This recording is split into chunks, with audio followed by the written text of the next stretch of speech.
Hi, this is Paul Palmer and Natasha Todorovic-Cowan. Great to be with you, Paul. We are communicating today. we are, and we're back to talk about communication since we just said that that's what we were going to discuss. And I think it's important that we talk about it again because it's changed so much. And Yeah. there's so many options how to communicate. And I find there's a lot of smaller organizations, a lot of startups have I want to call it jump on the bandwagon, but I'm not sure that they have. I think they've seen an opportunity to make things better. I've certainly found that things, the online platforms that I used to use have improved by leaps and bounds simply because they've been used more. Yeah. And I think by being used more, the companies themselves get more data, and maybe they get more failure points and find, oh, well, we need to improve this and we need to improve that. But we They need probably get a lot of complaints about things not working too, but you're right. It was never this easy to be on so many different platforms and to make them work. yeah. And I find it in some ways it's a good thing because you've got so many different options in how to communicate with people. But if I think about when we first started in the lockdown and working remotely, my calendar ended up having Zoom links and Meet links on the same invitation. And you ended up with a few people on Zoom and a few people on Meet. Right. And you were losing your communication, losing your efficiency because people were saying, oh, well, maybe they couldn't make it. But two halves of the meeting were saying the same thing until they realized and then got together maybe 10, 15 minutes into the half hour or hour. And then realizing that they're just not being clear in the communication of where they were meeting. Yeah, that's true because I was on a meeting and somebody that I was expecting didn't show up, and I knew that they were planning to be on it. So because I had their cell phone number, I was able to text them, say, hey, where are you? They were in a different room, and it was handled in minutes, right? But you don't always have cell phone numbers. You're not always looking at Messenger. Maybe your phone is on silent, Yeah. right? So there's so many ways to miscommunicate as well as to communicate about where you're communicating. There are. Even when I've been going on to deliver a training course, I've found that the only way is to have all the phone numbers available in case there is a problem. Yeah. Make sure I've got the phone numbers, and if something goes wrong, I blast all of them instead of just doing one because you don't know which one's available and which one's covering today. Yeah, I had a conflict with meetings and asked someone to be on a different meeting. And it was because I was on the meeting and I knew I couldn't be on the other one because I was double booked. I sent this fast note that says, where are you? Can you get on this? Get on this, please. Right. Or maybe I said, get on this, exclamation mark.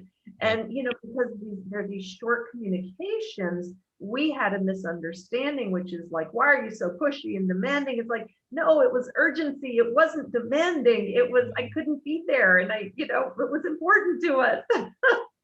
So you have to also think about your online tone in different mediums. And we had a debate on, is there tone to text or not? Right. And when you know someone and you know their state, you can intuit their tone.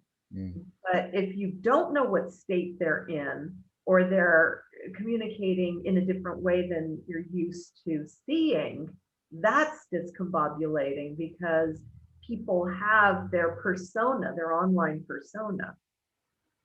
Yeah, well, I always think of it slightly differently. I think of it the person receiving rather than the person communicating out. And often I find that because I communicate with a lot of different cultures around the world, I often find that the miscommunication is a misunderstanding in the way the same words are used. Yeah, that as well. that as well. So you might be communicating it clearly if you were talking to somebody that was just sat in the desk next to you.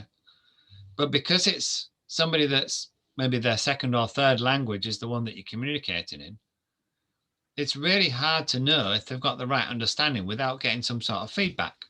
So what I Yeah. do is I tend to ask a question. Hmm.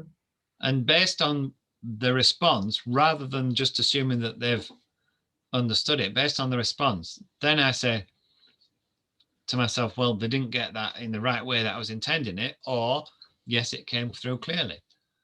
But you don't know then until they've replied.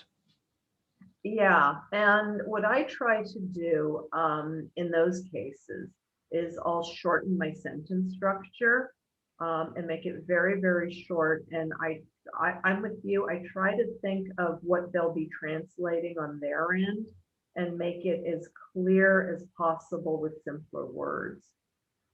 It makes me think of writing SOPs.